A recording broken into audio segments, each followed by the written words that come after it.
تو جو ہم یہ دن رات ہم یہ لاپتے رہتے ہیں نا کہ ہم تو نیک ہیں، ہم سے تو گناہ نہیں ہوا، فلاں سے غلطی ہوئی ہے، فلاں سے غلطی، یعنی اپنی غلطیوں کو وہ نظر انداز کر دیتے ہیں، لیکن دوسرے کی جو غلطی نہیں بھی ہوتی، قصور نہیں بھی ہوتا، تو وہ ان کو قصور نظر آ رہا ہوتا ہے. تو یہاں اس چیز کے بارے میں ذکر کیا جا رہا ہے کہ اپنے نفس کی پاکی کے دعوے نہ کرتے پھرو ہر وقت تم لوگ. اور یہ کہا جا رہا ہے پھر اے نبی صلی اللہ علیہ وسلم، تم نے اس شخص کو بھی دیکھا ہے جو راہ رہا خدا سے پھر گیا اور تھوڑا سا دیکھ کر رک گیا. یعنی کون پھرا تھا؟ ولید بن مغیرہ، جو کہ قریش کے بڑے سرداروں میں سے ایک تھا. اس کی طرف اشارہ یہاں پہ کیا جا رہا ہے اس وقت. کیا اس کے پاس غیب کا علم تھا کہ وہ حقیقت کو دیکھ رہا تھا؟ کیا اسے ان باتوں کی کوئی خبر نہیں پہنچی تھی جو موسیٰ کے صحیفوں اور اس ابراہیم کے صحیفوں میں بیان ہوئی تھی، جس نے وفا کا حق ادا کر دیا تھا؟ یعنی ابراہیم اور اس میں حضرت موسیٰ علیہ السلام کے صحیفوں کی یہاں بات ہو رہی ہے کہ کیا وہ خبر اس تک نہیں پہنچی تھی کہ وہ جو تھا وہ قریش کے بڑے سرداروں میں سے ایک تھا. تو یہاں اس صورت میں بھی، اس آیت میں بھی اس کی طرف اشارہ کیا جا رہا ہے کہ ولید بن مغیرہ جو کہ قریش کے بڑے سرداروں میں سے تھا.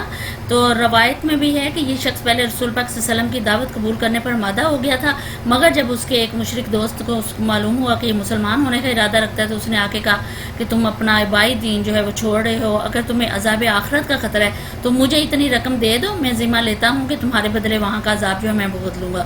تو ولید نے یہ بات اس کی مان لی کہ ٹھیک ہے میں تمہیں اتنی رقم دے دیتا ہوں تو تم میرا وہ ذمہ لے لینا. تو خدا کی راہ پر آتے آتے وہ پھر گیا تھا، مگر جو رقم اس نے دینے کا مشرک اپنے دوست کو وعدہ بھی کیا تھا وہ رقم بھی پھر اس نے پوری نہ دی.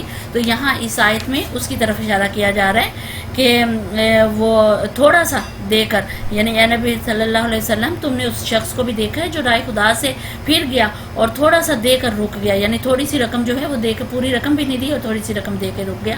تو اس کے پاس غیب کا علم تھا، وہ حقیقت کو دیکھ رہا تھا. کیا اسے ان باتوں کی کوئی خبر نہیں پہنچی تھی جو موسیٰ علیہ السلام اور کے صحیفوں اور اس ابراہیم علیہ السلام کے صحیفوں میں بیان ہوئی تھی، جس نے وفا کا حق ادا کیا تھا؟ یعنی یہ اب کہا جا رہا ہے یہ کہ کوئی بوجھ اٹھانے والا دوسرے کا بوجھ نہیں اٹھائے گا. یعنی ان کے صحیفوں میں کیا بات تھی؟ یہ والی بات تھی کہ کوئی کسی کا بوجھ نہیں. کہ اس کے دوست نے کہا تھا کہ مجھے پیسے دے دو، مجھے کچھ رقم دے دو، قیامت کے دن میں تمہارا بوجھ جو ہے اپنے سر لے لوں گا، میں تمہارے گناہ اپنے سے لے لوں گا. تو پھر اللہ تعالیٰ نے کہا کہ ان کے پاس وہ صحیفے نہیں پہنچے موسیٰ اور ابراہیم کے، کہ ان میں کیا بات تھی؟ ان میں یہ بات تھی کہ یہ کوئی بوجھ اٹھانے والا دوسرے کا بوجھ نہیں اٹھائے گا. یعنی ان صحیفوں میں یہ چیز تھی، اس کے باوجود اس کو نہیں پتہ تھی. تو فرمایا اور یہ کہ انسان کے لیے کچھ نہیں ہے مگر وہ جس کی اس نے صحیح کی، یعنی جس کی اس نے کوشش کی، اس کے علاوہ اور کچھ بھی نہیں ہے. اور یہ کہ اس کی صحیح عنقریب دیکھی جائے گی اور اس کی پوری جزا اسے دی جائے گی. اور یہ کہ آخر کار پہنچنا تیرے رب ہی کے پاس ہے. اور یہ کہ اس نے ہنسایا اور اس نے رلایا، یعنی اسی نے ہنسایا اور اسی نے رلایا کہ اللہ جو ہے خوشی بھی وہی دیتا ہے اور غم بھی دیتا ہے. لہذا دونوں طرف جو ہے وہ اللہ ہی ہے کہ اللہ خوشیاں بھی دیتا ہے اور غم بھی دیتا ہے. تو اسی کی طرف ہمیں واپس پلٹنا ہے. اور یہ کہ اسی نے موت دی ہے، اسی نے زندگی بخشی ہے. اور یہ کہ اسی نے نر اور مادہ کا جوڑا پیدا کیا ہے ایک بوند سے جبکہ وہ ٹپکائی جاتی ہے. اور یہ کہ دوسری زندگی بخشنا بھی اسی کے ذمہ ہے. یعنی جب سارا کچھ اس نے ہنسانا، رلانا، موت، زندگی اور پیدا کرنا، نر کو پیدا کرنا، مادہ کو پیدا کرنا اور پھر دوسری زندگی جو وہ بخشے گا، تو یہ اسی کے ذمہ ہے. اور فرمایا یہ کہ اسی نے غنی کیا ہے اور جائیداد بخشی ہے. اور یہ کہ وہی شعراء کا رب ہے، یعنی آسمان کا جو روشن تارا ہے اس کا رب بھی وہی ہے. اور یہ کہ اس نے عاد اولا کو ہلاک کیا. اب یہاں پہ قدیم جو قوم عاد ہے اس کی طرف یہاں پہ اشارہ کیا گیا، جس کی طرف حضرت ہود علیہ السلام جو گئے تھے. ہلاک کیا اور سمود کو ایسا مٹایا کہ ان میں سے کسی کو باقی نہ چھوڑا. اور ان سے پہلے قوم نوح کو تباہ کیا کیونکہ وہ تھے ہی سخت ظالم اور سرکش لوگ. اور اوندھی گرنے والے بستیوں کو اٹھا پھینکا، پھر چھا دیا ان پر وہ کچھ جو تم جانتے ہی ہو. کیا چھا دیا؟ یعنی کیا چیز ان کے اوپر اللہ تعالیٰ نے چھا دی تھی کہ اوندھی گرنے والی بستیوں سے مراد قوم لوط کی بستیاں تھیں. اور چھایا کیا تھا ان کے اوپر کہ پانی جو کہ ان کی بستیوں کی زمین میں دھنس جانے کے بعد ان پر پھیل گیا تھا، کہ وہ پانی اس طریقے سے ان کے اوپر آیا تھا اور آج تک وہ اس علاقے میں چھایا ہوا ہے وہ پانی. تو یہ یہاں پہ ذکر کیا جا رہا ہے، بتایا یہ ایک پس ہے مخاطب اپنے رب کی کن کن نعمتوں پر تو شک کرے گا، یعنی کہ تم کون کون سی صحیفہ ابراہیم لینے کے بعد بھی، موسیٰ کے اس میں بھی آ جانے کے بعد پھر کیا یہاں پہ کہا جا رہا ہے کہ تم اپنے رب کی کون کون سی نعمتوں کو جھٹلاؤ گے، کون کون سی چیزوں کو یہ جھٹلاؤ گے، کتنا کچھ تمہارے پاس آ گیا ہے، یہ فرمایا جا رہا ہے۔ یہ ایک تنبیہ ہے، پہلے آئی ہوئی تنبیہات میں سے آنے والی گھڑی قریب آ لگی، اور اللہ کی سوا کوئی اس کو ہٹانے والا نہیں ہے۔ اب کیا یہی وہ باتیں ہیں جن پر تم اظہار تعجب کرتے ہو، ہنستے ہو اور روتے نہیں ہو، اور گا بجا کر انہیں ٹالتے ہو؟ جھک جاؤ اللہ کے آگے اور بندگی بجا لاؤ اللہ کی۔ یہ آیت سجدہ ہے یہاں پہ۔ تو یہ سورہ نجم جس میں تمام کفار نے بھی مجبور ہو گئے تھے سجدہ کرنے کے لیے، جب اللہ تعالیٰ جب نبی پاک صلی اللہ علیہ وسلم نے کمپلیٹ کی صورت کو، تو پھر نبی پاک صلی اللہ علیہ وسلم نے سجدہ کیا، جو ہم نے پیچھے دیکھا تو سب نے سجدہ کیا آپ صلی اللہ علیہ وسلم کے ساتھ۔ آگے ہے جی سورہ قمر۔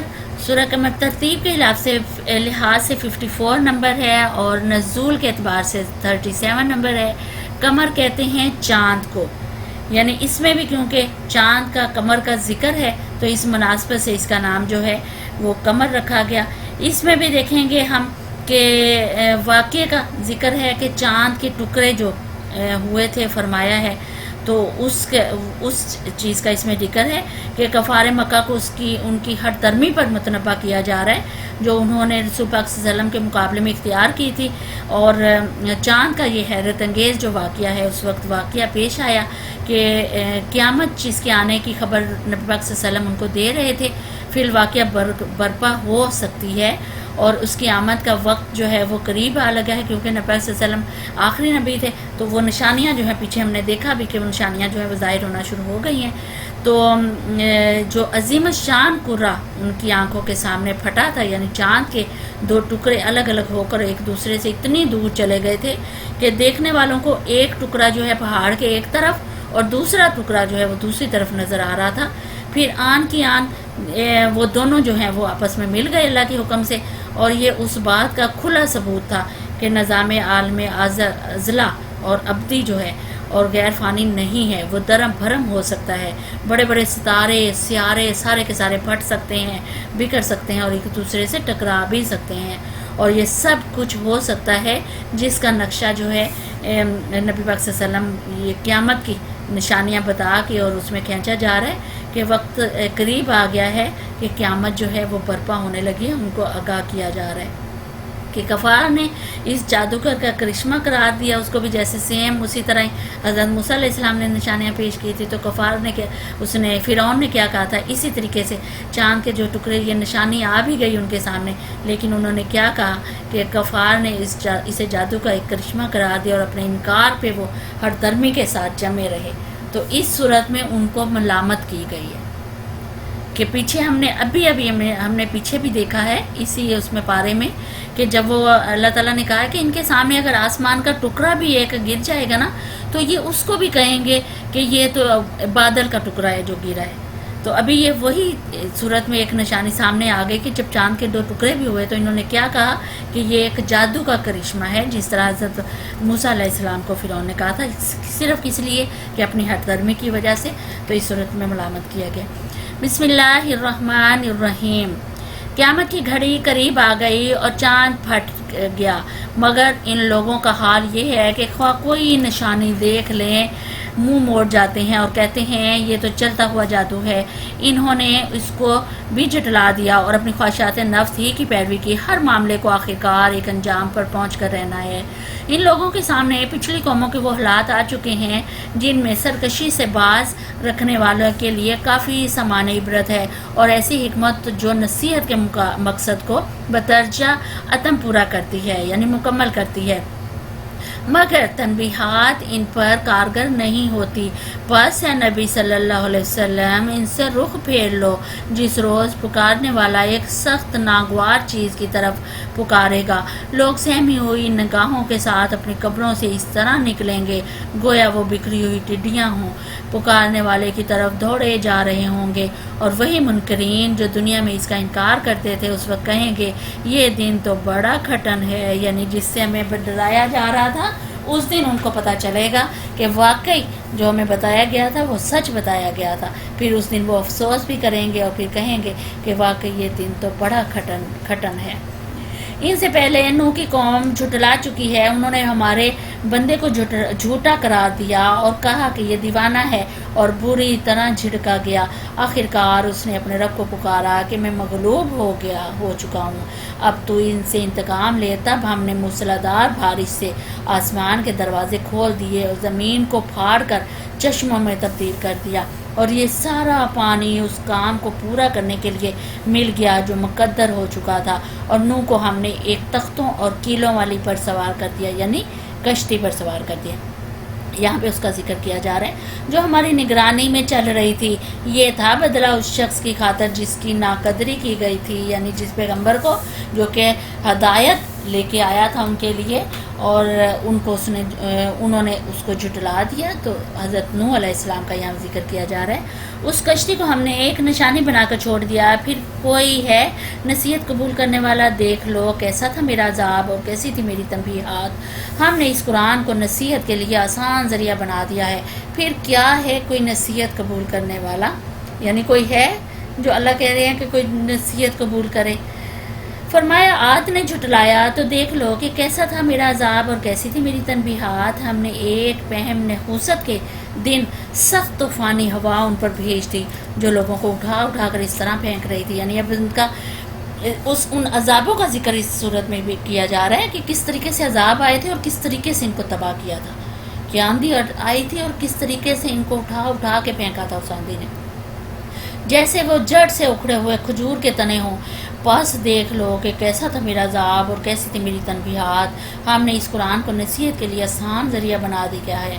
پھر کیا ہے کوئی نصیحت قبول کرنے والا؟ یعنی اللہ تعالیٰ کہہ رہے ہیں کیا کوئی ہے جو ان نشانیوں کو دیکھ کے، ان کی پچھلی جو قوموں کے اوپر عذاب آئے تھے ان کو دیکھ کے ہے کوئی نصیحت قبول کرے، کوئی نصیحت مان لے؟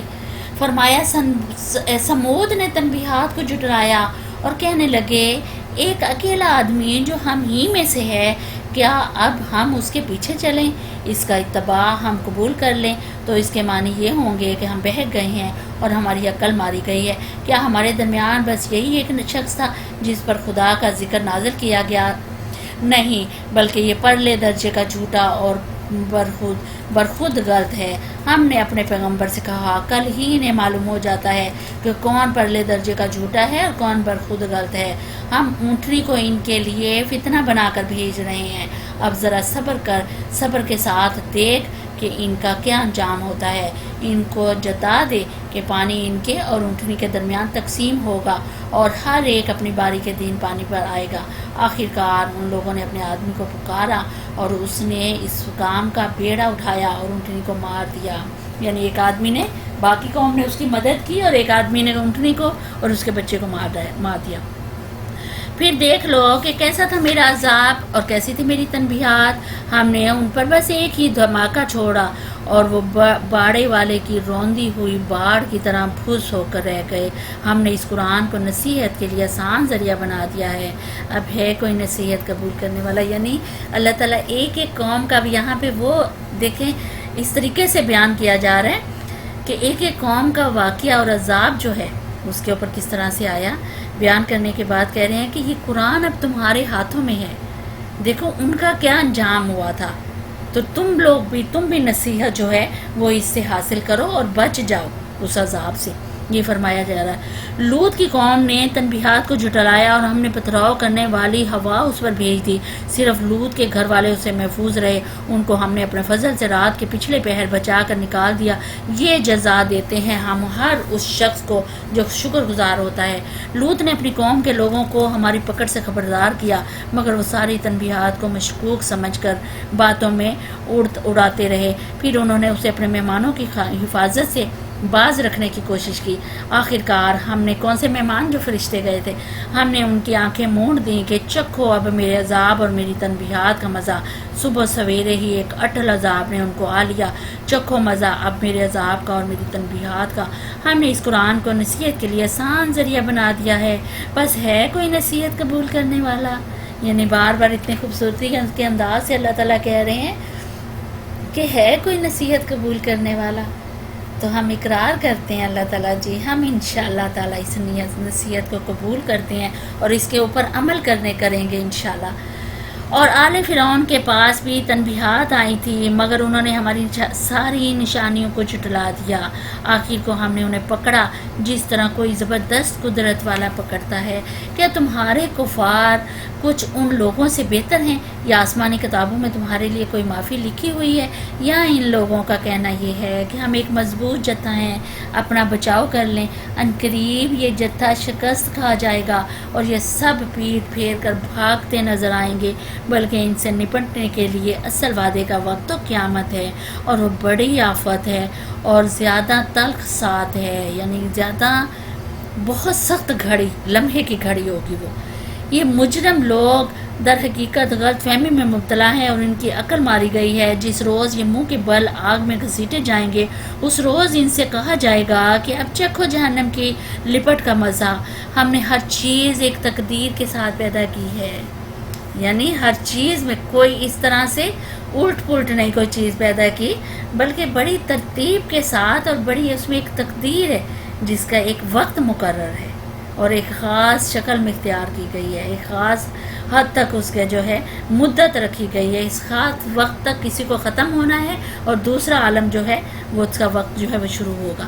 یہ فرمایا جا رہا ہے. فرمایا اور ہمارا حکم بس ایک ہی حکم ہوتا ہے، اور پلک جھپکاتے وہ عمل میں آ جاتا ہے. تم جیسے بہت سوں کو ہم ہلاک کر چکے ہیں.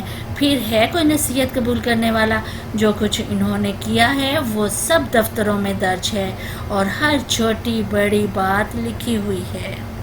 یعنی کہا جا رہا ہے کہ قیامت جو ہے برپا کرنے کے لیے اللہ تعالیٰ کہہ رہے ہیں ہمیں کوئی بڑی تیاری نہیں کرنی پڑے گی، اور نہ اسے لانے کے لیے کوئی بڑی مدت جو ہے وہ صرف کرنی پڑے گی، بلکہ ہماری طرف سے بس ایک حکم صادر ہوگا، اور اس میں بھی حکم صادر ہونے میں بھی ذرا دیر نہیں لگے گی. اس حکم صادر ہوتے ہی، پلک جھپکاتے ہی یہ قیامت جو ہے یہ برپا ہو جائے گی. اس کا ذکر کیا جا رہا ہے. فرمایا نافرمانی سے پرہیز کرنے والے یقیناً باغوں نہروں میں ہوں گے، سچی عزت کی جگہ، بڑے ذی اقتدار بادشاہ کے قریب. یعنی یہ لوگ اس غلط فہمی میں بھی نہ رہیں کہ ان کا کیا دھرا جو ہے کہیں غائب ہو گیا ہے. نہیں، ہر شخص، ہر گروہ، ہر قوم کا پورا ریکارڈ محفوظ ہے اور اپنے وقت پر وہ سامنے آ جائے گا.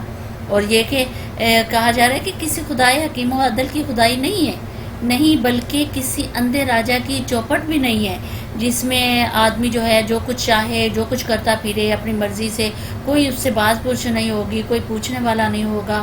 اور پھر کہا جا رہا ہے کہ جو تمہاری آنکھیں کھولنے کے لیے انسانی تاریخ موجود ہے، جس میں اسی روش پر چلنے والی قومیں جو ہیں پے در پہ ترپا ہوئی ہیں، جن کا اب بھی ہم نے ذکر سنا ہے کہ کس طریقے سے ان قوموں کے اوپر عذاب آئے ہیں، کس طریقے سے.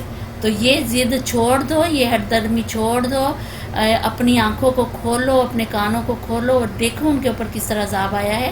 تو اللہ تعالیٰ یہاں پہ یہی کہ قیامت کے دن بھی وہ اٹھائے جائیں گے اور پھر اس طریقے سے ان کو اللہ تعالیٰ پکڑے گا، اور جنہوں نے نافرمانی جو ہے وہ کی ہوگی ان کو پکڑے گا، اور جنہوں نے نافرمانی سے پرہیز کیا ہوگا ان کو پھر اللہ تعالیٰ کہہ رہے ہیں کہ باغوں اور نہروں میں رکھیں گے اور سچی عزت اس دن وہ پائیں گے. یہ سورہ قمر تھی. آگے سورہ رحمان، تو اس کو دیکھتے ہیں. سورہ رحمان ترتیب کے لحاظ سے 55 نمبر ہے، نزول کے اعتبار سے 97 نمبر ہے. رحمان اللہ تعالیٰ کی صفت ہے، یعنی رحمت. اور یہ مکہ معظمہ ہی میں ہجرت سے کئی سال پہلے یہ صورت نازل ہوئی تھی. حضرت عبداللہ بن عمر رضی اللہ تعالیٰ عنہ سے روایت نقل ہے کہ ایک مرتبہ نبی پاک صلی اللہ علیہ وسلم نے سورہ رحمان خود تلاوت فرمائی، تو یا آپ صلی اللہ علیہ وسلم کے سامنے یہ صورت پڑھی گئی. پھر آپ صلی اللہ علیہ وسلم نے لوگوں سے فرمایا کیا وجہ ہے کہ میں تم سے ویسا اچھا جواب نہیں سن رہا ہوں جیسا جنہوں نے اپنے رب کو دیا تھا. لوگوں نے عرض کیا کہ وہ کیا جواب تھا. آپ صلی اللہ علیہ وسلم نے فرمایا کہ جب میں اللہ تعالیٰ کا ارشاد فَبِأَيِّ آلَاءِ رَبِّكُمَا تُكَذِّبَانِ پڑھتا تو جن اس کے جواب میں کہتے جاتے تھے کہ لا بِشَيْءٍ مِّن نِعْمَتِ رَبِّنَا نُكَذِّبُ، ہم اپنے رب کی کسی نعمت کو نہیں جھٹلائیں گے. یعنی یہ جواب جو ہے وہ جن دیتے رہتے تھے. تو نبی پاک صلی اللہ علیہ وسلم نے کہا کہ کیا وجہ ہے کہ میں تم لوگوں سے اس طرح کا جواب نہیں سن رہا. تو اس لیے یہ سورت جو ہے اس میں اللہ تعالیٰ کی وحدانیت کا، اللہ تعالیٰ کی نعمتوں کا بڑا ذکر کیا گیا ہے، اور اللہ تعالیٰ کی قدرتوں کا بڑا ذکر کیا گیا ہے، کہ اللہ تعالیٰ کے کمالات کا بے حساب ذکر کیا ہے، احسانات کا ذکر کیا گیا ہے. اور یہ کہ یہ پہلی صورت ہے جس میں انسانوں کے ساتھ ساتھ دوسری مخلوق یعنی جنوں کو بھی مخاطب کیا، ان سے بھی خطاب کیا گیا، ان کو بھی ان سے بھی پوچھا گیا ہے کہ تم اپنے رب کی کون کون سی نعمتوں کو جھٹلاؤ گے. تو دیکھتے ہیں سورہ رحمان. بسم اللہ الرحمن الرحیم. رحمان نے اس قرآن کی تعلیم دی، اسی نے انسان کو پیدا کیا اور اسے بولنا سکھایا. سورج اور چاند ایک حساب کے پابند ہیں، اور تارے درخت سب سجدہ ریز ہیں. آسمان کو اس نے بلند کیا اور میزان قائم کر دی، یعنی قریب قریب جو ہے میزان ترازو یعنی عدل جو ہے وہ قائم کر دیا. اور اللہ تعالیٰ نے کائنات کے اس پورے نظام کا جو عدل قائم کیا ہے وہ بے حد و حساب تارے سیارے فضا میں جو گھوم رہے ہیں، اور اتنی عظیم الشان قوتیں جو ہیں ان کا ذکر کیا جا رہا ہے. فرمایا اور میزان قائم کر دی. اس کا تقاضا یہ ہے کہ تم میزان میں خلل نہ ڈالو، یعنی اس کی جو یہ دنیا ہے، یہ جو کائنات میں جو متوازن ہے ایک طرح کا، تو اس میں اللہ تعالیٰ کہہ رہے ہیں کہ اس کے نظم و ضبط میں، اس کے جو وہ چل رہا ہے اس میں کسی قسم کا خلل جو ہے وہ نہ ڈالو. انصاف کے ساتھ ٹھیک ٹھیک تولو اور ترازو میں ڈنڈی نہ مارو. زمین کو اس نے سب مخلوقات کے لیے بنایا، اس میں ہر طرح کے باکثرت لذیذ پھل ہیں. کھجور کے درخت ہیں جن کے پھل غلافوں میں لپٹے ہوئے ہیں، طرح طرح کے غلے ہیں جن میں بھوسا بھی ہوتا ہے اور دانہ بھی. پس ہے جن و انس، تم اپنے رب کی کن کن نعمتوں کو جھٹلاؤ گے. انسان کو اس نے ٹھیکری جیسے سوکھے سڑے ہوئے گارے سے بنایا، اور جن کو آگ کی لپٹ سے بنایا. یعنی جن کو اس نے آگ کی لپٹ سے، جبکہ انسان کو سوکھے ہوئے کھڑکری جو مٹی ہوتی ہے، کھڑکرانے والی مٹی جو ہوتی ہے اس کے گارے سے بنایا ہے. پس ہے جن و انس، تم اپنے رب کی کن کن عجائب قدرت کو جھٹلاؤ گے. دونوں مشرق اور دونوں مغرب سب کا مالک و پروردگار وہی ہے. پس ہے جن و انس، تم اپنے رب کی کن کن قدرتوں کو جھٹلاؤ گے. دو سمندروں کو اس نے چھوڑ دیا کہ باہم مل جائیں، پھر بھی ان کے درمیان ایک پردہ حائل ہے جس سے وہ تجاوز نہیں کرتے. یعنی میٹھے اور کھارے پانے کا ذکر جو وہ پیچھے جو ہم پڑھ چکے ہیں. پس سے جن و انس، تم اپنے رب کی قدرت کے کن کن کرشموں کو جھٹلاؤ گے. ان سمندروں سے موتی اور مونگے نکلتے ہیں. پس سے جن و انس، تم اپنے رب کی قدرت کے کن کن کمالات کو جھٹلاؤ گے. اور یہ جہاز اسی کے ہیں جو سمندر میں پہاڑوں کی طرح اونچے اٹھتے ہوئے ہیں. پس ہے جن و انس، تم اپنے رب کے کن کن احسانات کو جھٹلاؤ گے. ہر چیز جو اس زمین پر ہے فنا ہو جانے والی ہے، اور تیرے رب کی جلیل و کریم ذات ہی باقی رہنے والی ہے. پس ہے جن و انس، تم اپنے رب کے کن کن کمالات کو جھٹلاؤ گے.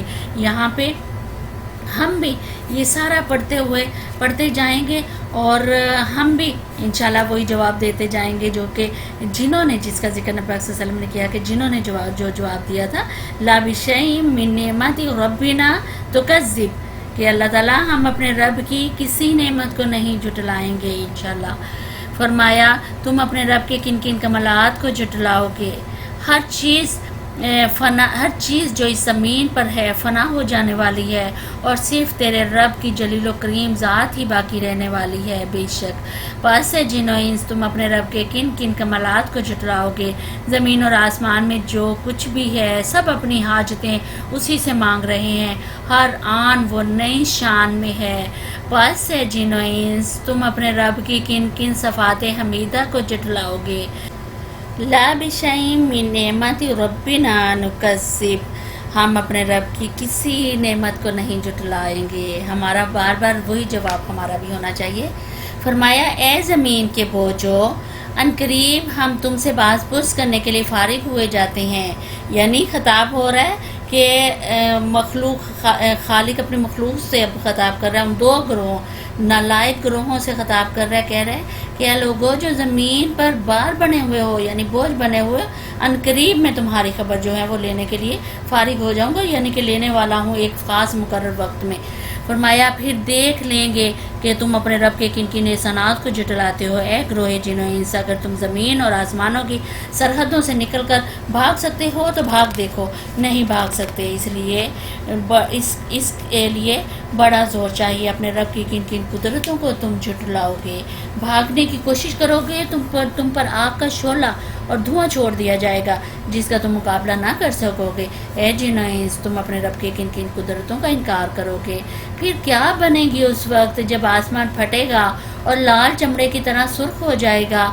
اے جن و انس، اس وقت تم اپنے رب کی کن کن قدرتوں کو جھٹلاؤ گے۔ اس روز کسی انسان اور کسی جن سے اس کا گناہ پوچھنے کی ضرورت ہی نہ ہوگی۔ پھر دیکھ لیا جائے گا کہ تم دونوں گروہوں اپنے رب کے کن کن احسانات کا انکار کرتے ہو۔ مجرم وہاں اپنے چہروں سے پہچان لیے جائیں گے اور انہیں پیشانی کے بل اور پاؤں پکڑ پکڑ کر گھسیٹا جائے گا۔ اس وقت تم اپنے رب کی کن کن قدرتوں کو جھٹلاؤ گے۔ اس وقت کہا جائے گا یہ وہی جہنم ہے جس کو مجرمین جھوٹ قرار دیا کرتے تھے۔ اس جہنم اور کھولتے ہوئے پانی کے درمیان وہ گردش کرتے رہیں گے، پھر اپنے رب کی کن کن قدرتوں کو جھٹلاؤ گے۔ اور ہر اس شخص کے لیے جو اپنے رب کے حضور پیش ہونے کا خوف رکھتا ہو دو باغ ہیں۔ اپنے رب کے کن کن انعامات کو تم جھٹلاؤ گے، ہری بڑی ڈالیوں سے بھرپور اپنے رب کے کن کن انعامات کو تم جھٹلاؤ گے۔ دونوں باغوں میں دو چشمے رواں، اپنے رب کے کن کن انعامات کو تم جھٹلاؤ گے۔ دونوں باغوں میں ہر پھل کی دو قسمیں، اپنے رب کے کن کن انعامات کو تم جھٹلاؤ گے۔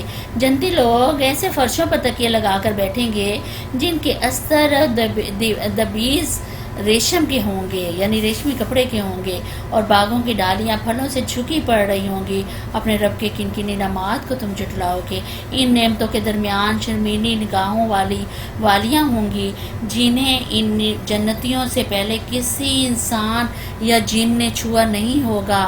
اپنے رب کے کن کن انعامات کو تم جھٹلاؤ گے، ایسی خوبصورت جیسے ہیرے اور موتی۔ اپنے رب کے کن کن انعامات کو تم جھٹلاؤ گے، نیکی کا بدلہ نیکی کے سوا اور کیا ہو سکتا ہے۔ پھر جن و انس، اپنے رب کے کن کن اوصاف حمیدہ کا تم انکار کرو گے۔ لا بشیم من نعمتی ربنا نکذب، ہم اپنے رب کی کسی نعمت کو نہیں جھٹلائیں گے۔ فرمایا اور ان دو باغوں کے علاوہ دو باغ اور ہوں گے، اپنے رب کے کن کن انعامات کو تم جھٹلاؤ گے۔ گھنے سرسبز شاداب باغ، اپنے رب کے کن کن انعامات کو تم جھٹلاؤ گے۔ دونوں باغوں میں دو چشمے فواروں کی طرح ابلتے ہوئے، اپنے رب کے کن کن انعامات کو تم جھٹلاؤ گے۔ ان میں باکثرت پھل اور کھجوریں اور انار، اپنے رب کے کن کن انعامات کو تم جھٹلاؤ گے۔ ان نعمتوں کے درمیان خوب سیرت اور خوبصورت بیویاں، اپنے رب کے کن کن انعامات کو تم جھٹلاؤ گے۔ خیموں میں ٹھہرائی ہوئی حوریں، اپنے رب کے کن کن انعامات کو تم جھٹلاؤ گے۔ ان جنتیوں سے پہلے کبھی کسی انسان یا جن نے ان کو نہ چھوا ہوگا، اپنے رب کے کن کن انعامات کو تم جھٹلاؤ گے۔ وہ جنتی سبز قالینوں اور نفیس و نادر فرشوں پر تکیے لگا کر بیٹھیں گے، اپنے رب کے کن کن انعامات کو تم جھٹلاؤ گے۔ بڑی برکت والا ہے تیرے رب جلیل و کریم کا نام، بڑی برکت والا ہے تیرے رب جلیل و کریم کا نام۔ بے شک جواب ہم بھی جواب دیتے ہیں، لا بشیء من نعمت ربنا نکذب، ہم اپنے رب کی کسی نعمت کو نہیں جھٹلائیں گے، بالکل بھی نہیں جھٹلائیں گے۔ یہ سورہ رحمان جس کو ہم دیکھ رہے ہیں، جس میں اللہ تعالیٰ نے بے شمار اپنی قدرتوں کا ذکر کیا ہے اور بے شمار نعمتوں کا ذکر کیا ہے، اور پھر ہمارا جواب بھی یہی ہے کہ ہم کسی نعمت کو انشاءاللہ نہیں جھٹلائیں گے۔ آگے سورہ واقعہ، اس کو انشاءاللہ ہم سمجھنے کی کوشش کرتے ہیں۔ ترتیب کے لحاظ سے 56 نمبر سورہ واقعہ کا، اور نزول کے اعتبار سے 46 نمبر ہے اس کا۔ اور واقعہ کیسے کہتے ہیں؟ قیامت، ایک حادثہ، ایک خبر اور ایک ماجرا ہو گیا، تو اس کو یعنی قیامت کا حادثہ یہاں پہ نام ہے، تو اس کو واقعہ کہتے ہیں۔ اور اس کا جو موضوع ہے وہی آخرت، توحید اور قرآن کے متعلق کفار مکہ کے جو شبہات تھے ان کی تردید کی گئی ہے اس صورت میں۔ اور وہ سب سے زیادہ جس چیز کو ناقابل یقین قرار دیتے تھے وہ یہی تھی کہ کبھی قیامت جو ہے وہ برپا نہیں ہوگی، اور جب زمین میں جس میں زمین و آسمان کا سارا نظام جو ہے درم برم ہو جائے گا، تو یہاں پہ ان کو آگاہ کیا گیا، متنبہ کیا گیا کہ وہ ایک روز جو ہے وہ آ کر رہے گی، اور پھر تمام مرے ہوئے انسان جو ہیں وہ دوبارہ جلا اٹھائے جائیں گے اور ان کا محاسبہ کیا جائے گا۔ نیک انسان جنت کے باغوں میں رکھے جائیں گے اور گناہ گار جو ہیں وہ انسان دوزخ میں جائیں گے۔ یہ اس میں انشاءاللہ یہ بات ہوگی اس میں۔ بسم اللہ الرحمن الرحیم۔ جب وہ ہونے والا واقعہ پیش آ جائے گا یعنی قیامت، تو کوئی اس کے وقوع کو جھٹلانے والا نہ ہوگا، وہ تہ و بالا کر دینے والی آفت ہوگی، یعنی بہت بلند، اور اس طرح سے آفت اس طرح کی ہوگی کہ جس سے تہس نہس ہر چیز ہو جائے گی۔ زمین اس وقت یربارگی ہلا ڈالی جائے گی، یعنی کانپنے لگے گی، زمین جو ہوگی استغفر اللہ وہ کانپنے لگے گی، اور پہاڑ اس طرح ریزہ ریزہ کر دیے جائیں گے کہ پراگنڈا غبار بن کر رہ جائیں گے، یعنی جس طرح بکھرے ہوئے غبار کے جو ذرات ہیں وہ کبھی کس طرف اڑ رہے ہوتے ہیں، کبھی کس طرف اڑ رہے ہوتے ہیں، تو یہ جو پہاڑ ہیں یہ ریزہ ریزہ کر دیے جائیں گے اور اس طرح پھر اڑیں گے، یہ روئی کی طرح اڑیں گے اس طرح۔ قیامت کا یہاں پہ نقشہ جو ہے وہ کھینچا گیا ہے۔ تم لوگ اس وقت 3 گروہوں میں تقسیم ہوگے، یعنی اب وہ کون سے 3 گروہ ہیں؟ دائیں بازو والے، سو دائیں بازو والے کی خوش نصیبی کا کیا کہنا، نمبر 1 پہ ہیں۔ دائیں بازو والے، سو دائیں بازو والوں کی خوش نصیبی کا کیا کہنا، یعنی یہ بڑے خوش نصیب اور نیک بخت لوگ ہوں گے، تو ان کو یہاں کہا جا رہا ہے کہ ان کا کیا کہنا۔ یا اللہ ان میں ہمیں بھی دعا کرنی چاہیے، ہمیں بھی ان لوگوں میں خوش نصیب لوگوں میں شامل فرمائے۔ اور بائیں بازو والے، تو بائیں بازو والوں کی بد نصیبی کا کیا کہنا، یا اللہ پناہ ان لوگوں سے، اس گروپ میں تو ہم نہ ہوں۔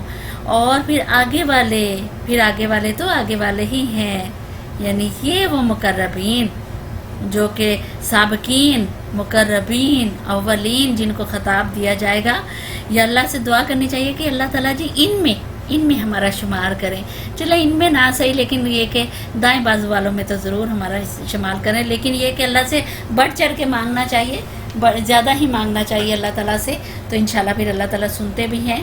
تو یہ ہیں، اور آگے والے تو پھر آگے والے ہیں، وہی تو مقرب لوگ ہیں، نعمت بھری جنتوں میں رہیں گے، یعنی سابقین، مقربین، اولین، یہ وہ لوگ ہوں گے جو بغیر حساب کے جنت میں جائیں گے۔ ان میں دعا کریں کہ ہم بھی ان میں شامل ہوں، اللہ تعالیٰ ہمیں بھی ان مقربین میں شامل کرے کہ ہم سے بھی بس کوئی حساب کتاب نہ لے، بغیر حساب کتاب کے ہمیں بھی جنت میں بھیج دیں۔ فرمایا اگلوں میں سے بہت ہوں گے اور پچھلوں میں سے بہت کم، یعنی پہلی امتوں میں سے بہت ہوں گے اور بعد کی امت سے بہت کم، یعنی یہ کہا جا رہا ہے یہاں پہ کہ جو بعد والی امت ہوں گی اس سے بہت کم ہوں۔ مرصع تختوں پر تکیے لگائے آمنے سامنے بیٹھے ہوں گے، یعنی ایسے تکیے جن کے اوپر نگینے اور جواہرات جڑے ہوں گے۔ ان کی مجلسوں میں عبدی لڑکے شراب چشمہ جاری سے لبریز پیالے اور کنٹر اور ساغر لیے دوڑتے پھر رہے ہوں گے، جسے پی کر نہ ان کا سر چکرائے گا اور نہ ان کی عقل میں فطور آئے گا، یعنی وہ بیکی باتیں نہیں کریں گے، اور وہ ان کے سامنے طرح طرح کے لذیذ پھل پیش کریں گے کہ جسے چاہیں چن لیں۔ یہ کون لوگ ہوں گے جن کے سامنے یہ سب کچھ ہوگا؟ مقربین، جو کہ بغیر حساب کتاب کے جائیں گے۔ تو ان میں ہمیں دعا کرنی ہے کہ اللہ تعالیٰ جی ان میں ہمیں شامل کریں۔ اور پرندوں کے گوشت پیش کریں گے کہ جس پرندے کا چاہے استعمال کریں، اور ان کے لیے خوبصورت آنکھوں والی حوریں ہوں گی، ایسی حسین جیسے چھپا کر رکھے ہوئے موتی۔ یہ سب کچھ ان اعمال کی جزا کے طور پہ انہیں ملے گا جو وہ دنیا میں کرتے رہے ہیں۔ وہاں وہ کوئی بےہودہ کلام یا گناہ کی بات نہ سنیں گے، جو بات بھی ہوگی ٹھیک ہوگی۔ اور دائیں بازو والوں کی خوش نصیبی کا کیا کہنا؟ وہ بےخار بیڑیوں اور تہ بتہ چڑھے ہوئے کیلوں اور دور تک پھیلی ہوئی چھاؤں اور ہر دم رواں پانی اور کبھی ختم نہ ہونے والے اور بے روک ٹوک ملنے والے بکثرت پھلوں اور اونچی نشست گاہوں میں ہوں گے۔ ان کی بیویوں کو ہم خاص طور پر نئے سرے سے پیدا کریں گے اور انہیں باکرا بنا دیں گے۔ یعنی یہ بھی اچھا گروہ ہوگا کہ جو دائیں طرف، جن کا نامہ مال جو ہے وہ دائیں ہاتھ میں دیا جائے گا۔ یہ ان سے مخاطب اللہ تعالیٰ ہو رہے ہیں کہ وہ لوگ جو ہیں وہ بھی خوش نصیب ہیں، لیکن ہمیں ان میں بھی شامل ہونا منظور ہے اللہ تعالیٰ سے کہ ان میں بھی ہمیں شامل ہو جائے، لیکن اگر مقربین میں اللہ تعالیٰ کر دے تو وہ تو اللہ کا پھر احسان بہت ہی بڑا ہمارے اوپر ہوگا، ٹھیک ہے نا۔ اپنے شوہروں کی عاشق اور عمر میں ہم سن، یہ کچھ دائیں بازو والوں کے لیے ہے، وہ اگلوں میں سے بہت ہوں گے اور پچھلوں میں سے بہت کم ہوں گے، اور بائیں بازو والوں کی بدنصیبی کا کیا کہنا۔ یعنی یہ کون سے ہیں؟ اصحاب شمال، ان کو کہا گیا ہے۔ وہ لو کی لپٹ اور کھولتے ہوئے پانی اور کالے دھوئیں کے سائے میں ہوں گے، استغفر اللہ، جو نہ ٹھنڈا ہوگا نہ آرام دہ۔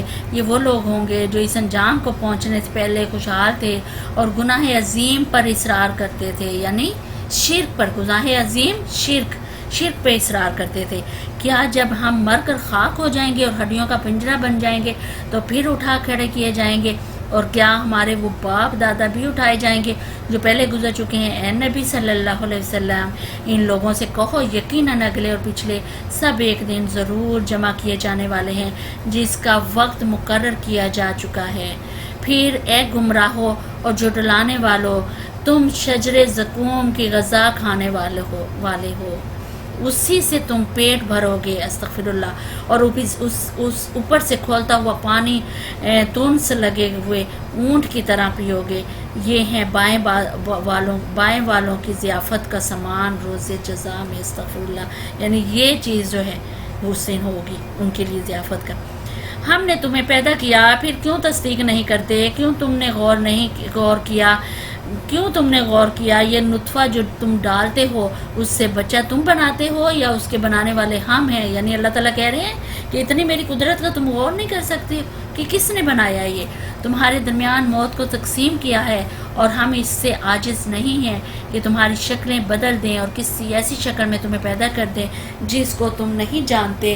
اپنی پہلی پیدائش کو تو تم جانتے ہو، پھر کیوں سبق نہیں لیتے؟ یعنی کیا کہتے تھے یہ کہ موت، اس چیز کے اوپر تو یقین تھا کہ ہمیں پیدا کیا ہے اللہ تعالیٰ نے، اور پھر یہ کہ ہمیں مرنا بھی ہے، اس چیز کو تو جانتے تھے، لیکن اس چیز کو نہیں مانتے تھے کہ ہمیں مرنے کے بعد دوبارہ جو ہے وہ اٹھائے جائیں گے۔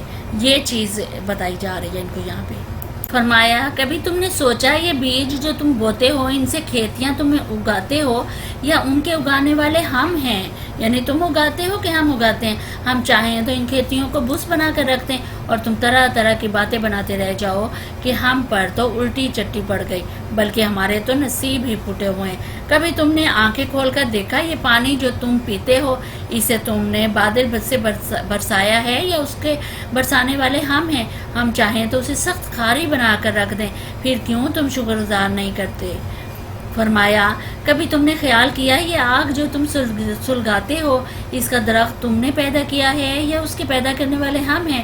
ہم نے اس کو یاد دہانی کا ذریعہ اور حاجت مندوں کے لیے سامان زیست بنایا ہے، یعنی تم اس کا استعمال کرتے ہو، اس سے چیزیں جو ہیں وہ بناتے ہو، آگ جلاتے ہو، یہ فرمایا جا رہا ہے۔ پس نبی صلی اللہ علیہ وسلم اپنے رب عظیم کے نام کی تسبیح کرو، یعنی تسبیح کرو اپنے اس نام کی، اس کا مبارک نام لے کر یہ اظہار اعلان کرو کہ وہ ان تمام عیوب اور نقائص سے پاک ہے اور کمزوریوں سے پاک ہے جو یہ کفار اور مشرکین جو ہیں اللہ تعالیٰ اس رب العالمین کی طرف منسوب کرتے ہیں۔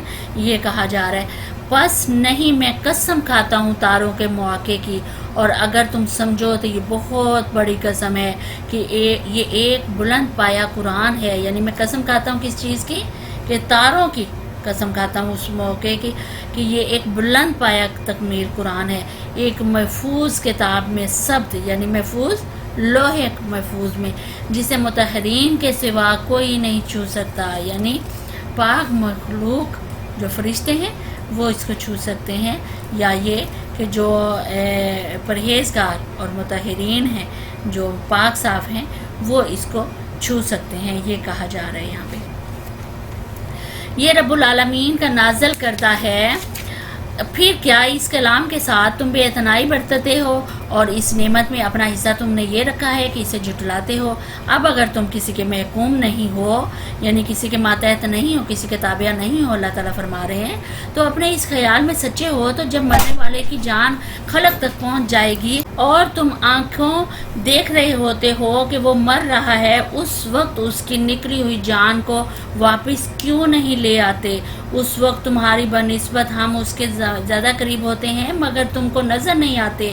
پھر وہ مرنے والا اگر مقربین میں سے ہو تو اس کے لیے راحت اور عمدہ رزق اور نعمت بھری جنت ہے۔ یعنی کہا جا رہا ہے کہ جو بالکل نزا کی حالت میں ہوتا ہے، مرنے والا ہوتا ہے، اگر تم اس چیز کے وہ ہو تو تم پھر اس کو زندہ کر لو، اس کو نہ مرنے دو۔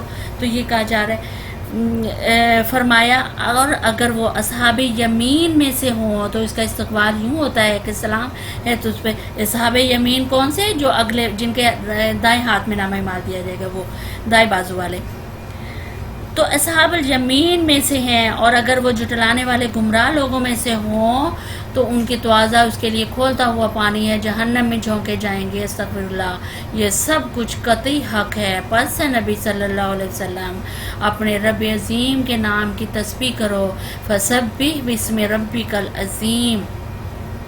حضرت عقبہ رضی اللہ تعالیٰ عنہ روایت کرتے ہیں کہ جب یہ آیت نازل ہوئی تھی تو نبی صلی اللہ علیہ وسلم نے حکم دیا تھا کہ اس کو تم لوگ اپنے رکوع میں رکھو، یعنی رکوع میں اس تسبیح کو پڑھا کرو، یعنی رکوع میں سبحان ربی العظیم کہا کرو۔ اور جب یہ آیت سبح اسم ربک الاعلیٰ نازل ہوئی تو آپ صلی اللہ علیہ وسلم نے فرمایا کہ اسے اپنے سجدے میں رکھو، یعنی سبحان ربی الاعلیٰ کہا کرو۔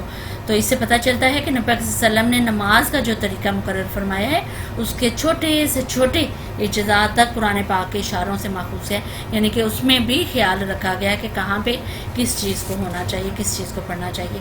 تو یہ سورہ واقعہ، آگے سورہ حدید، اس کو انشاءاللہ ہم سمجھتے ہیں۔ سورہ حدید ترتیب کے لحاظ سے 57 نمبر ہے اور نزول کے اعتبار سے 94 نمبر ہے۔ حدید کہتے ہیں لوہے کو، اس میں اللہ کی نعمت جو لوہا ہے اس کا ذکر اس میں کیا گیا ہے، تو اس مناسبت سے اس سورت کا نام سورہ حدید سے رکھا گیا۔ اس میں جو جس موضوع پہ بات ہوئی ہے وہ انفاق فی سبیل اللہ کی لوگوں کو تلقین کی گئی ہے کہ اللہ کے راستے میں دل کھول کے خرچ کرو، تو اس کا ذکر اس میں ہے۔ بسم اللہ الرحمن الرحیم۔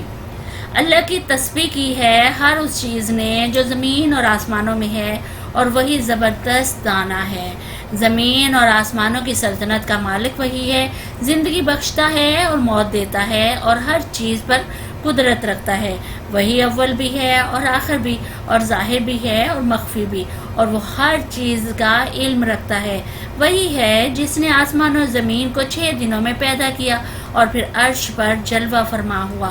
اس کے علم میں ہے جو کچھ زمین میں جاتا ہے اور جو کچھ اس سے نکلتا ہے، اور جو کچھ آسمان سے اترتا ہے اور جو کچھ اس میں چڑھتا ہے۔ وہ تمہارے ساتھ ہے جہاں بھی تم ہو، جو کام بھی تم کرتے ہو اسے وہ دیکھ رہا ہے۔ وہی زمین اور آسمان کی بادشاہی کا مالک ہے، اور تمام معاملات فیصلے کے لیے اسی کی طرف رجوع کیے جاتے ہیں۔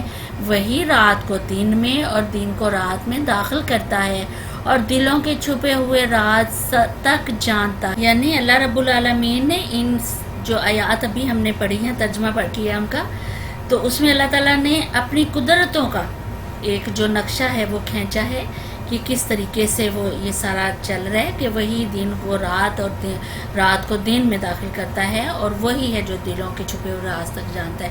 فرمایا ایمان لاؤ اللہ اور اس کے رسول پر، اور خرچ کرو ان چیزوں میں سے جن پر اس نے تم کو خلیفہ بنایا ہے۔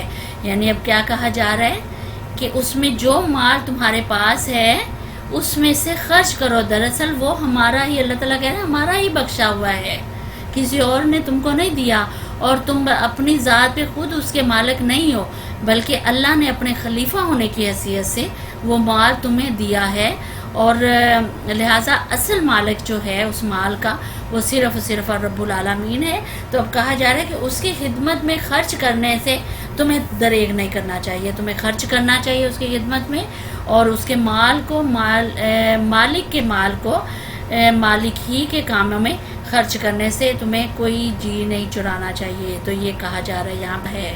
حدیث میں بھی ہے کہ حضور پاک صلی اللہ علیہ وسلم نے فرمایا کہ آدمی کہتا ہے کہ میرا مال، حالانکہ تیرا مال میں سے تیرا حصہ اس کے سوا کیا ہے جو تو نے کھا کر ختم کر دیا، یعنی تیرا، اور پہن کر پرانا کر دیا. یعنی تیرا مال صرف اتنا سا ہی ہے کہ جتنا تو نے کھا لیا اور پہن لیا اور وہ کر لیا اتنا سا ہے، یا صدقہ کر کے اسے آگے بھیج دیا.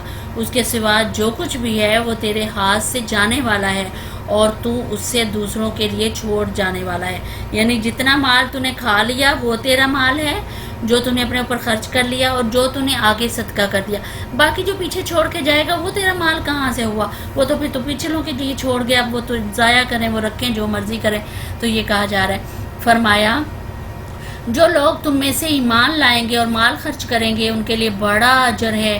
تمہیں کیا ہو گیا ہے کہ تم اللہ پر ایمان نہیں لاتے ہو، حالانکہ رسول صلی اللہ علیہ وسلم تمہیں اپنے رب پر ایمان لانے کی دعوت دے رہا ہے اور وہ تم سے عہد لے چکا ہے. اب یہ کون سا عہد؟ یعنی اللہ اور رسول کی اطاعت کا وہ شعوری عہد چاہے اس کی بات ہو رہی ہے جو ہر مسلمان ایمان لا کر اپنے رب سے باندھتا ہے، اس عہد کو. اگر تم واقعی ماننے والے ہو، وہ اللہ ہی تو ہے جو اپنے بندے پر صاف صاف آیتیں نازل کرتا ہے تاکہ تمہیں تاریکیوں سے نکال کر روشنی میں لے آئے. اور حقیقت یہ ہے کہ اللہ تم پر نہایت شفیق اور مہربان ہے. آخر کیا وجہ ہے کہ تم اللہ کی راہ میں خرچ نہیں کرتے، حالانکہ زمین اور آسمان کی میراث اللہ ہی کے لیے ہے. تم میں سے جو لوگ فتح کے بعد خرچ اور جہاد کریں گے وہ کبھی ان لوگوں کے برابر نہیں ہو سکتے جنہوں نے فتح سے پہلے خرچ اور جہاد کیا تھا. ان کا درجہ بعد میں خرچ اور جہاد کرنے والوں سے بڑھ کر ہے، اگرچہ اللہ نے دونوں ہی سے اچھے وعدے فرمائے ہیں. یعنی پھر بھی جو جہاد سے پہلے جو خرچ کرتے ہیں اور جہاد سے پہلے ان کے برابر وہ لوگ نہیں آ سکتے جو جہاد کرنے کے بعد خرچ کرتے ہیں. تو ان کا وعدہ وعدہ ہے تو دونوں سے اللہ تعالیٰ نے بہترین کیا ہے کہ اللہ کی راہ میں جو بھی خرچ کرے گا اللہ اسے بہترین جگہ پہ رکھے گا. لیکن جو اولین ہوں گے، جو اول درجے میں شمار ہوں گے، وہ جہاد سے پہلے خرچ کرنے والے ہیں. تم کرتے ہو اللہ اس سے خبر، اچھے وعدے کرتے ہیں. جو کچھ تم کرتے ہو اللہ اس سے باخبر ہے. کون ہے جو اللہ کو قرض دے اچھا قرض تاکہ اللہ اسے کئی گنا بڑھا کر واپس دے اور اس کے لیے بہترین اجر ہے. یعنی کون ہے؟ اللہ تعالیٰ کہہ رہے ہیں جو قرض حسنہ دے، قرض حسنہ بہترین قرض اللہ کو دے اور یہ کہ وہ اس پر اپنی طرف سے بہترین اجر بھی جو ہے وہ تم کو عطا کرے گا. حدیث میں ہے، حضرت عبداللہ بن مسعود کی روایت ہے کہ جب یہ آیت نازل ہوئی تو حضور پاک صلی اللہ علیہ وسلم کی زبان مبارک سے لوگوں نے اس کو سنا. تو حضرت ابو دہرہ انصاری نے عرض کیا یا رسول اللہ کیا اللہ تعالیٰ ہم سے قرض چاہتا ہے؟ حضور پاک صلی اللہ علیہ وسلم نے فرمایا کہ ہاں. انہوں نے کہا ذرا اپنا ہاتھ مجھے دکھائیے. آپ صلی اللہ علیہ وسلم نے اپنا ہاتھ ان کی طرف بڑھا دیا. انہوں نے آپ صلی اللہ علیہ وسلم کا ہاتھ اپنے ہاتھ میں لے کر کہا میں نے اپنے رب کو اپنا باغ قرض دے دیا. حضرت عبداللہ بن مسعود فرماتے ہیں کہ اس باغ میں کھجور کے 600 درخت تھے، اس میں ان کا گھر تھا، وہی ان کے بال بچے رہتے تھے. حضور پاک صلی اللہ علیہ وسلم نے یہ بات کر کے وہ سیدھے گھر پہنچے اور بیوی کو پکار کر کہا کہ دہرہ کی ماں نکل آؤ، میں نے یہ باغ اپنے رب کو قرض دے دیا. وہ بولی تم نے نفع کا سودا کیا دہرہ کے باپ، اور اس وقت اپنا سامان اور اپنے بچے لے کر باغ سے نکل گئیں. تو اس واقعے سے اندازہ ہوتا ہے کہ مخلص جو اہل ایمان ہیں ان کا طرز عمل اس وقت جو تھا وہ کیا تھا، کہ اس سے یہ بات بھی سمجھ میں آ سکتی ہے کہ کیسا قرض حسنہ ہے جسے کئی گنا اللہ تعالیٰ بڑھا چڑھا کے جو ہے واپس کرتے ہیں. فرمایا ان سے کہا جائے گا کہ آج بشارت ہے تمہارے لیے، جنتیں ہوں گی جن کے نیچے نہریں بہہ رہی ہوں گی، جن میں وہ ہمیشہ رہیں گے. یہی ہے بڑی کامیابی. اس روز منافق مردوں اور عورتوں کا حال یہ ہوگا کہ وہ مومنوں سے کہیں گے ذرا ہماری طرف دیکھو تاکہ ہم تمہارے نور سے کچھ فائدہ اٹھائیں. یعنی جو منافق مرد اور عورت ہوں گی وہ مومنوں کی طرف دیکھیں گی اور انہیں کہیں گی انہیں کہیں گے کہ ذرا ہماری طرف دیکھو تو صحیح، شاید جو نور ہے اس سے ہمیں کچھ فائدہ حاصل ہو، تم سے نکل رہا ہے۔ مگر ان سے کہا جائے گا پیچھے ہٹ جاؤ، اپنا نور کہیں اور تلاش کرو۔ پھر ان کے درمیان ایک دیوار حائل کر دی جائے گی جس میں ایک دروازہ ہوگا، اس دروازے کے اندر رحمت ہوگی اور وہ باہر عذاب۔ وہ مومنوں سے پکار کہیں گے کیا ہم تمہارے ساتھ نہ تھے؟ مومن جواب دیں گے ہاں، مگر تم نے اپنے آپ کو خود فتنے میں ہی ڈالا، موقع پرستی کی شک میں پڑے رہے اور جھوٹی توقعات تمہیں فریب دیتی رہیں، یہاں تک کہ اللہ کا فیصلہ آ گیا۔ آخر وقت تک وہ بڑے دھوکے باز تھے، اللہ کے معاملے میں دھوکہ دیتا رہا۔ لہٰذا آج نہ تم سے کوئی فدیہ قبول کیا جائے گا اور نہ ان لوگوں سے جنہوں نے کھلا کفر کیا تھا۔ تمہارا ٹھکانہ جہنم ہے، وہیں تمہاری خبر گیری کرنے والی ہے، اور یہ بدترین انجام ہے۔ فرمایا کیا ایمان لانے والوں کے لیے ابھی وہ وقت نہیں آیا کہ ان کے دل اللہ کے ذکر سے پگھلیں اور اس کے نازل کردہ حق کے آگے جھکیں، اور وہ ان لوگوں کی طرح نہ ہو جائیں جنہیں پہلے کتاب دی گئی تھی۔ یعنی اللہ تعالیٰ کیا کہہ رہے ہیں کہ ابھی ایمان لانے والوں کے لیے ابھی وہ وقت نہیں آیا کہ ان کے دل اللہ کے ذکر سے پگھلیں اور ان کی نازل کردہ حق کے آگے جھکیں۔ یہاں پہ اب جن لوگوں کا ذکر کیا جا رہا ہے، جن کو اللہ تعالیٰ کہہ رہے ہیں کہ اللہ کے ذکر سے ان کے دل نہیں کامتے، کہ جو نبی پاک صلی اللہ علیہ وسلم، وہ گروہ مسلمانوں کا جو کہ نبی پاک صلی اللہ علیہ وسلم جو ایمان کا اقرار کر کے نبی پاک صلی اللہ علیہ وسلم کے ماننے والوں میں شامل تو ہو گئے تھے، لیکن اس کے باوجود اسلام کے درد سے ابھی ان کے دل جو ہیں وہ خالی تھے۔ وہ دیکھ رہے تھے کہ کس طریقے سے کفر کی تمام طاقتیں جو ہیں اسلام کو مٹانے کے لیے تلی ہوئی ہیں، چاروں طرف سے اہل ایمان کے اوپر جو مٹھی بھر اہل ایمان تھے ان کو کس طریقے سے ستایا جا رہا ہے، کس طریقے سے ان کو تنگ کیا جا رہا ہے، اور وہ ہجرت کرنے پہ مجبور ہو گئے ہیں کہ مدینہ کی طرف وہ سب کچھ اپنا چھوڑ چھاڑ کے ادھر جا رہے ہیں۔ تو ان لوگوں کو یہاں پہ مخاطب کیا جا رہا ہے کہ یہ کیسے مسلمان ہیں، یہ کیسے ایمان کا دعویٰ کر رہے ہیں کہ ابھی تک ان کو ان مشکلات میں اپنے مومن بھائیوں کو دیکھ کے تو ان کو ذرا درد نہیں ہو رہا، ذرا ان کو تکلیف نہیں ہو رہی۔ ان لوگوں سے یہاں خطاب کیا جا رہا ہے کہ یہ ابھی بھی ان کے دل جو ہیں وہ اللہ کے ذکر سن کے پگھلے نہیں ہیں۔ اس نازک موقع پہ اوپر بھی ان کے کوئی نہیں، ان کے حق کے آگے یہ جھکنے والے نہیں ہیں۔ اور ان لوگوں کی طرح نہ ہو جاؤ جنہیں پہلے کتاب دی گئی تھی، پھر ایک لمبی مدت ان پر گزر گئی تو ان کے دل سخت ہو گئے، آج ان میں سے اکثر فاسق بنے ہوئے ہیں۔ یعنی کہا جا رہا ہے کہ ان لوگوں کی طرح تم بھی نہ ہو جاؤ کہ ان کے دل جو ہیں وہ سخت ہو گئے تھے، کہ تمہارے دل بھی ایسے سخت ہو گئے کہ تم اپنے بھائی بہنوں کی یہ تکلیفیں دیکھ کے تمہیں کچھ نہیں ہو رہا۔ غور کریں آج ہم اپنے معاشرے میں، غور کریں آج ہمارے مسلمانوں کے ساتھ کیا ہو رہا ہے۔ کیا ایسی کیفیت ہے کہ اللہ کیا یہی والی آیات جو ہیں وہ ہمارے اوپر بھی نہیں آ رہی ہیں، فٹ نہیں ہو رہی ہمارے اوپر بھی، کہ ہمارے دل نہیں کیا ہمارے دل پگھلے ہیں کہ مسلمانوں کے اوپر کتنا ظلم و ستم ہو رہا ہے، کس طریقے سے دبایا جا رہا ہے، دین کو کس طریقے سے دبایا جا رہا ہے، ان مسلمانوں کو کس طریقے سے دبایا جا رہا ہے جو کہ راہ تک رہے ہیں کہ شاید کوئی آئے اور ان کو چھڑائے ان کے ظلم و ستم سے۔ تو یہاں پہ یہ آیات جو ہیں پوری ہمارے اوپر بھی فٹ ہو رہی ہیں کہ ہم بھی ان کو بالکل بے حسی کے عالم میں گئے ہوئے ہیں، بالکل اس طریقے سے ہم بھی لاپرواہی کی زندگی گزار رہے ہیں کہ مظلوم مسلمان جو ہیں وہ سخت بے سر و سامانی کی حالت میں اس وقت ہیں، ان کے اوپر کس طریقے سے ظلم و ستم جو ہیں وہ ڈھائے جا رہے ہیں۔ تو یہ چیز جو ہے ہمارے سوچنے کی بھی ہے، ہمیں بھی آواز اٹھانی چاہیے، ہمیں ان کے لیے دعائیں کرنی چاہیے، اپنے مسلمان بھائیوں کے لیے آواز اٹھانی چاہیے کہ ان کا بھی کچھ، وہ بھی آزادی کی زندگی گزاریں۔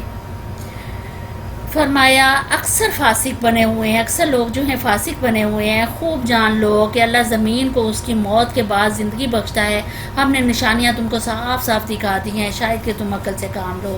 مردوں اور عورتوں میں سے جو لوگ صدقات دینے والے ہیں اور جنہوں نے اللہ کو قرض حسنہ دیا ہے، ان کو یقیناً کئی گنا بڑھا کر دیا جائے گا اور ان کے لیے بہترین اجر ہے۔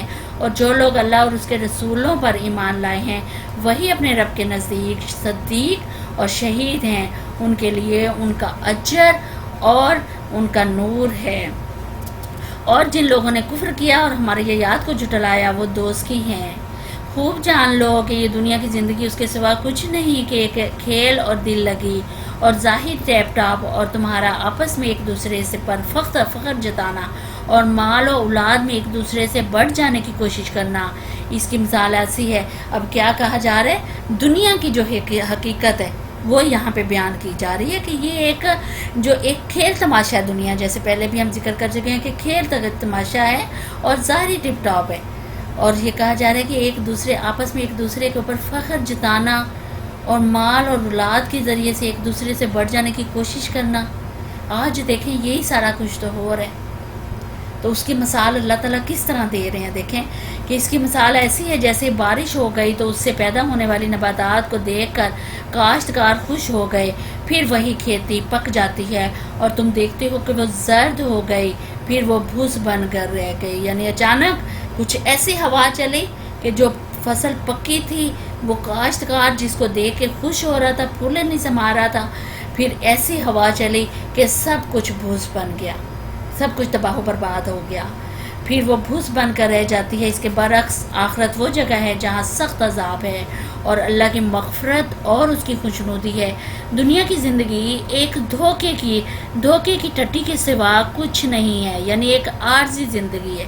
دنیا کی زندگی جو ہے، دوڑو اور ایک دوسرے سے آگے بڑھنے کی کوشش کرو اپنے رب کی مغفرت اور اس کی جنت کی طرف، جس کی وسعت آسمان اور زمین جیسی ہے، جو مہیا کی گئی ہے ان کے لوگوں کے لیے جو اللہ اور اس کے رسولوں پر ایمان لائے ہیں۔ یہ اللہ کا فضل ہے، جسے چاہتا ہے عطا فرماتا ہے، اللہ بڑا فضل والا ہے۔ اب یہاں پہ کیا کہا جا رہا ہے کہ یہ دنیا کی زندگی دراصل ایک عارضی زندگی ہے، اور یہ کہا جا رہا ہے کہ اس میں یہ لوگ دوڑ لگا رہے ہیں۔ کس چیز میں دوڑ لگا رہے ہیں؟ فخر جتاتے ہیں کس چیز کے اوپر؟ مال اور اولاد کے اوپر۔ اس چیز میں یہ دوڑ لگا رہے ہیں، ایک دوسرے سے آگے نکلنے کی کوشش کر رہے ہیں، تو اس کو اللہ نے ناپسند کیا ہے، اور اللہ نے کہا ہے کس چیز میں دوڑ لگاؤ؟ اللہ سے مغفرت طلب کرنے میں دوڑ لگاؤ، اللہ کی جنت حاصل کرنے میں دوڑ لگاؤ۔ اللہ نے کہا ہے کہ اس چیز میں دوڑ نہ لگاؤ، بلکہ اس چیز میں دوڑ لگاؤ جس کا تمہیں کچھ فائدہ ہوگا۔ فرمایا کوئی مصیبت ایسی نہیں جو زمین میں یا تمہارے اپنے نفس پر نازل ہوتی ہو اور ہم نے اس کو پیدا کرنے سے پہلے ایک کتاب میں لکھ نہ دیا ہو۔ یعنی کون سی کتاب؟ نوشتہ تقدیر، جو تقدیر کی کتاب ہے ہماری، اس کا ذکر ہے۔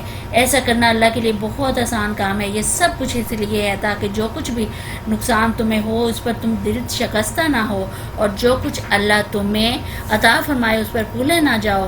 اللہ ایسے لوگوں کو پسند نہیں کرتا جو اپنے آپ کو بڑی چیز سمجھتے ہیں اور فخر جتاتے ہیں، جو خود بخل کرتے ہیں اور دوسروں کو بخل کرنے پر اکساتے ہیں۔ یعنی اللہ تعالیٰ کو ایسے لوگ جو ہیں وہ سخت ناپسند ہیں، جو خود بھی بخل کرتے ہیں اور دوسروں کو بھی بخل کرنے پر اکساتے ہیں، کہ وہ بھی اس طرح کی معاشی اس میں وہ بدحالی میں پڑا رہے۔ وہ بھی فرمایا اب اگر کوئی روگردانی کرتا ہے تو اللہ بے نیاز اور ستودہ صفات ہے۔ ہم نے اپنے رسولوں کو صاف نشانیوں اور ہدایات کے ساتھ بھیجا اور ان کے ساتھ کتاب اور میزان نازل کی تاکہ لوگ انصاف پر قائم ہوں، اور لوہا اتارا جس میں بڑا زور ہے اور لوگوں کے لیے منافع ہے، یعنی نفع بخش لوہا، اس کو اتارا۔ یہ بھی ایک کھلی نشانی ہے اللہ تعالیٰ کی طرف سے، اس کا ذکر کیا جا رہا ہے کہ یہ لوہے میں بھی بڑی نشانی ہے۔ یہ اس لیے کیا گیا ہے کہ اللہ کو معلوم ہو جائے کہ کون اس کو دیکھے بغیر اس کی اور اس کے رسولوں کی مدد کرتا ہے۔ یقیناً اللہ بڑی قدرت والا اور زبردست ہے۔ فرمایا ہم نے نوح اور ابراہیم علیہ السلام کو بھیجا اور ان دونوں کی نسل میں نبوت اور کتاب رکھ دی، پھر ان کی اولاد میں سے کسی نے ہدایت اختیار کی اور بہت سے فاسق ہو گئے۔ ان کے بعد ہم نے پے در پے اپنے رسول بھیجے اور ان سب کے بعد عیسیٰ ابن مریم کو معبوس کیا اور اس کو انجیل عطا کی، اور جن لوگوں نے اس کی پیروی اختیار کی ان کے دلوں میں ہم نے ترس اور رحم ڈال دیا، یعنی ان کے دل ہم نے نرم بنا دیے، وہ ان کے دل جو ہیں وہ ترس بنا دیے کہ جو کسی کو، وہ ایسے لوگ تھے جو کسی کی تکلیف اور مصیبت کو دیکھ کر ایک شخص کے دل میں جو ہے وہ پیدا ہو جاتا ہے، وہ جذبہ پیدا ہو جاتا ہے، یعنی اس طرح کا رحمت کا جذبہ پیدا ہو جاتا ہے کہ جس کے تحت وہ کسی کی مدد کرنے کی کوشش کرتے ہیں۔ اور کیونکہ یہاں پہ ذکر حضرت عیسیٰ علیہ السلام کا کیا جا رہا ہے تو ان کے بارے میں بتایا جاتا ہے کہ وہ نہایت رقیق القلب انسان تھے، نہایت رحیم اور شفیق انسان تھے، اسی لیے ان کی سیرت کا یہ اثر ہے کہ ان کے پیروں میں یہ چیز پائی جاتی ہے کہ اللہ کے بندوں پہ ترس کھاتے ہیں اور ہمدردی کے ساتھ. پھر جو فرمایا اور رہبانیت انہوں نے خود ایجاد کر لی، ہم نے اسے ان پر فرض نہیں کیا تھا مگر اللہ کی خوشنودی کی طلب میں وہ انہوں نے آپ ہی یہ بدعت نکالی اور پھر اس کی پابندی کرنے کا جو حق تھا اسے ادا نہ کیا. یعنی رہبانیت کیا کہ وہ ایک طرف نکل گئے کرنا تو وہ اچھا کام کرنے اپنی طرف سے کرنے نکلے تھے کہ کسی کے خوف کی وجہ سے یا کسی کے دنیا کے فتنوں کا خوف یا اپنے نفس کی کمزوریوں کا خوف کہ ہم شیطان کے راستے پہ ہم دنیاوی بھاگ دوڑ میں نہ کبھی لگ جائیں، تو وہ جنگلوں میں نکل کے پہاڑوں میں نکل کے کہ ادھر جا کے تو الگ تھلگ ہو کے ہم جو ہے وہ عبادت کریں گے اور ریاضت کریں گے اور اس طرح کے وہ کریں گے اور خوشنودی جو ہے وہ طلب کریں گے. اور یہ اپنے اوپر انہوں نے فرض کر لی کہ اللہ کی خوشنودی جو ہے وہ اسی طریقے سے طلب کر سکتے ہیں ہم لوگ کہ خود اپنے آپ کو ایک الگ تھلگ اس میں جو ہے ڈال دیا. تو اللہ تعالیٰ نے کہا ہے کہ یہ رہبانیت جو ہے یہ ایک غیر اسلامی چیز ہے اور یہ کبھی دین کا جو ہے حصہ نہیں رہی ہے. اور یہی وجہ ہے کہ نبی پاک صلی اللہ علیہ وسلم نے بھی یہی فرمایا کہ اسلام میں کوئی رہبانیت نہیں ہے. یعنی ایک جگہ اور فرمایا کہ اس امت کی رہبانیت جہاد فی سبیل اللہ ہے کہ اس کے لیے تو نکل جا سکتے ہیں جہاد کے راستے میں، لیکن اور اس طرح کے نہیں کہ ہم جا کے الگ تھلگ ہو کے تو جو ہیں وہ عبادت کرنا شروع کرتے ہیں. تو یہ ایک بدعت قرار دیا ہے. اللہ تعالیٰ نے خود کہا ہے کہ آپ یہ بدعت جو ہے انہوں نے اپنے اوپر نکالی ہے، حالانکہ اللہ نے ان کے اوپر کوئی فرض نہیں کی اس طرح کی. یہ کہا جا رہا ہے ان میں سے جو لوگ ایمان لائے ہوئے تھے ان کا اجر ہم نے ان کو عطا کیا مگر ان میں سے اکثر لوگ فاسق تھے. یعنی اکثر لوگ جو تھے وہ ایمان نہیں لائے تھے، وہ انہوں نے فسق کیا، فاسق ہو گئے. وہ اے لوگو جو ایمان لائے ہو اللہ سے ڈرو اور اس کے رسول صلی اللہ علیہ وسلم پر ایمان لاؤ، اللہ تمہیں اپنی رحمت کا دوہرا حصہ عطا فرمائے گا اور تمہیں وہ نور بخشے گا جس کی روشنی میں تم چل نکلو گے. یعنی وہ نور جو ہے وہ اللہ تعالیٰ تمہیں بخش دے گا. فرمایا اور تمہارے قصور معاف کر دے گا، اللہ بڑا معاف کرنے والا اور مہربان ہے. تم کو یہ روش اختیار کرنی چاہیے تاکہ اہل کتاب کو معلوم ہو جائے کہ اللہ کے فضل پر ان کا کوئی اجارہ نہیں ہے اور یہ کہ اللہ کا فضل اس کے اپنے ہی ہاتھ میں ہے، جسے چاہتا ہے عطا فرماتا ہے اور وہ بڑا فضل والا ہے. یعنی ایمان کے تقاضے جو ہیں پورے کرنے کا مخلصانہ کوشش جو ہے وہ یہ ہے کہ انسان اپنے قصور جو اس سے سرزد ہوئے ہیں ان سے درگزر فرمائے، ان سے معافی اللہ تعالیٰ سے معافی مانگے اور وہ قصور بھی پھر اللہ تعالیٰ جو ہیں وہ سارے کے سارے قصور جو ہیں معاف کر دیتا ہے اللہ تعالیٰ جو کہ پیچھے کیے ہوئے ہوں، پہلے کیے ہوئے ہوں. کیونکہ ظاہر ہے انسان سے غلطیاں ہوتی ہیں، قصور سرزد ہوتے ہیں اور لیکن اللہ تعالیٰ کو یہ سب سے زیادہ چیز پسند ہے کہ واپس پلٹانا. اگر غلطی ہو بھی گئی ہے تو واپس پلٹاؤ گے، توبہ کر لو گے، استغفار کر لو گے تو میں تمہیں معاف کر دوں گا. تو یہ کہ اللہ کا فضل جو ہے اس کے اپنے ہی ہاتھ میں ہے، جسے چاہتا ہے عطا کرتا ہے اللہ اور وہ بڑا فضل کرنے والا ہے، وہ بڑا قصور معاف کرنے والا ہے. بہت زیادہ وہ اپنے بندوں کے اوپر خاص طور پہ وہ رحم فرمانے والا ہے. یہ فرمایا جا رہا ہے اس میں. تو اللہ تعالیٰ سے ہم بھی دعا کرتے ہیں کہ یا اللہ جی ہم سے جتنی غلطیاں کوتاہیاں ہوئی ہیں معافی کے درخواست کرتے ہیں ہم اللہ کے ہاں، اور جتنے قصور ہوئے ہیں جانے میں یا انجانے میں ہم سے قصور ہو گئے ہیں اللہ تعالیٰ ان کو معاف فرما دے. اور جو صف اول کے لوگ ہیں جو بغیر حساب کے جانے والے لوگ ہیں، مقربین ہیں جو، ان میں ہمیں شامل کریں، ان میں ہمارا نام جو ہے اللہ تعالیٰ لکھ لے. تو انشاءاللہ جب امید صلی اللہ سے ایسی رکھیں گے تو اللہ تعالیٰ اس کا پھر بڑھا چڑھا کے اجر دیں گے. اسی طریقے سے ہماری نیت کے مطابق اللہ تعالیٰ ہمیں ویسا ہی ہمیں اجر جو ہے وہ دیں گے جیسے ہم نیت کریں گے اور پھر اس کے اوپر عمل بھی کریں گے انشاءاللہ تعالیٰ. تو یہ 27واں پارہ جو ہے ہمارا 27واں پارہ کمپلیٹ ہو گیا. انشاءاللہ کل پھر اللہ نے چاہا اور زندگی رہی، زندگی نے ساتھ دیا تو 28 والا پارہ جو ہے وہ ہم کوشش کریں گے انشاءاللہ اس کو سمجھنے کی. سبحانک اللہم و بحمدک اشہد لا الہ الا انت استغفرک و اتوب الیک.